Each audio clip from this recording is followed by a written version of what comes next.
Top quality और consistent performance के लिए सिर्फ सिल्वर पंप्स। टॉप क्वालिटी और कंसिस्टेंट परफॉर्मेंस के लिए सिर्फ सिल्वर पंप्स, नाम याद रखना।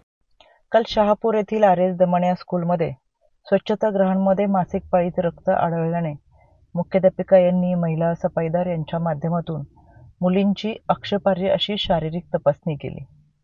यामध्ये वयात येत असताना, मासिक पाळी येत असताना मुलींमध्ये अनेक शारीरिक मानसिक बदल होत असतात। या बदलांना सामोरं जात असताना अतिशय संवेदनशील अशी मानसिक अवस्था या वयामध्ये असते।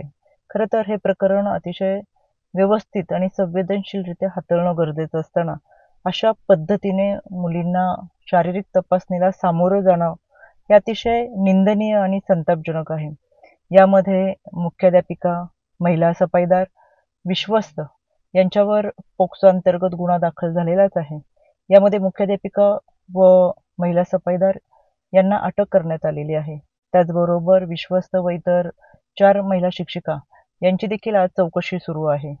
यामध्ये राज्य महिला आयोग यांनी संबंधित विभागाला केलेल्या कारवाईचा अहवाल सादर करण्याचे निर्देश दिलेले आहेत। त्याचबरोबर शिक्षण उपसंचालक यांनी देखील जो काही कारवाई केली असेल ती कारवाई व त्याचा अहवाल सादर करण्याच्या सूचना या राज्य महिला आयोगाच्या वतीने देण्यात आलेल्या आहेत।